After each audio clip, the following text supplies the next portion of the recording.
안녕하세요. 은퇴생활비 2배로 불려주는 이천희망TV 이천입니다. 오늘은 우리가 회사를 다니다가 만약에 퇴직을 하면 국민연금을 계속 내야 되는지 아니면 내지 않아도 되는지 그 내용에 대해서 살펴보겠습니다. 일단 먼저 아셔야 될 거는요. 국민연금은 만 18세에서 만 60세까지 소득이 있다면 반드시 납입을 하셔야 합니다. 그게 기본이고요. 근데 만약에 내가 만 60세가 넘어서 회사에서 퇴직을 했다면요. 일단 기본적으로 내가 국민연금 보험료를 내고 싶지 않으면 안 내셔도 됩니다.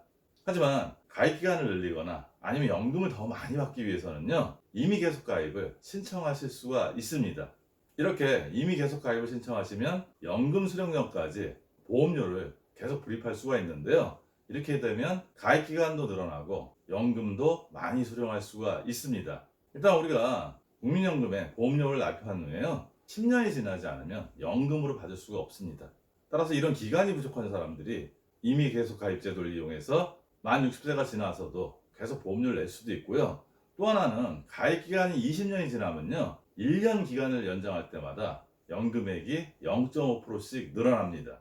따라서 연금을 더 많이 받고 싶은 분들은 만 60세가 넘었더라도 임의 계속 가입 제도를 선택해서 보험료를 연금 수령 전까지 계속 납입하실 수가 있습니다. 만 60세 이하일 경우는요. 먼저 일단 소득이 있으면요. 지역가입자로 전환돼서 국민연금을 만 60세까지 납입을 하셔야 합니다. 만약에 제가 50세 회사를 퇴직하고 사업장 가입자가 아닌 그냥 일반 편의점이나 아니면 사업을 한다 그러면요. 이때는 지역가입자로 변동되기 때문에 만 60세가 될 때까지 보험료를 의무적으로 납입을 해야 합니다. 근데 만약에 내가 소득이 없습니다. 회사를 퇴직했는데 그런데 제 배우자가 국민연금 가입자거나 아니면 현재 국민연금을 수령하고 있다면요. 그때는 적용제외라고 해서 보험료를 안 내도 무방합니다. 하지만 이 경우 말고요. 제가 이제 장차적으로 일을 구해서 소득을 올릴 거라고 생각하는데 당분간은 내가 국민연금 보험료 내는 게 부담스러우니까 이때는 납부예외를 신청하실 수가 있습니다. 납부예외를 신청하면요. 일단 국민연금도 다치면 장애연금이 나오고 제가 사망하면 제 배우자나 유족에게 유족연금이 나옵니다.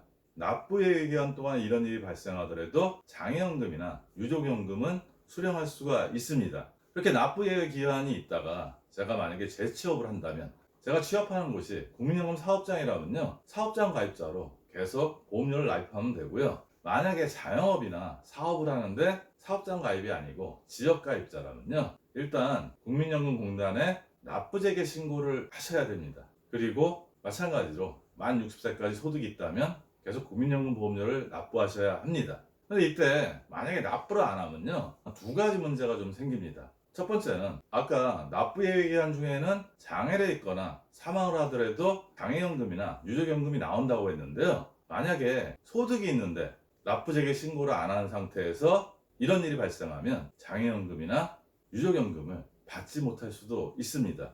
또 하나 문제는요. 일단 제가 국민연금관리공단에 납부재개 신고를 하면요. 보험료를 어느 정도 협의해서 제가 낼 수 있는 정도로 조정을 할 수가 있습니다. 하지만 신고를 안 하고 국민연금관리공단에 소득이 잡혀서 국민연금공단이 직권으로 보험료를 결정해서 청구서를 보내면요. 그 보험료가 내가 낼 수 있는 보험료보다 상당히 많을 수가 있으니까요.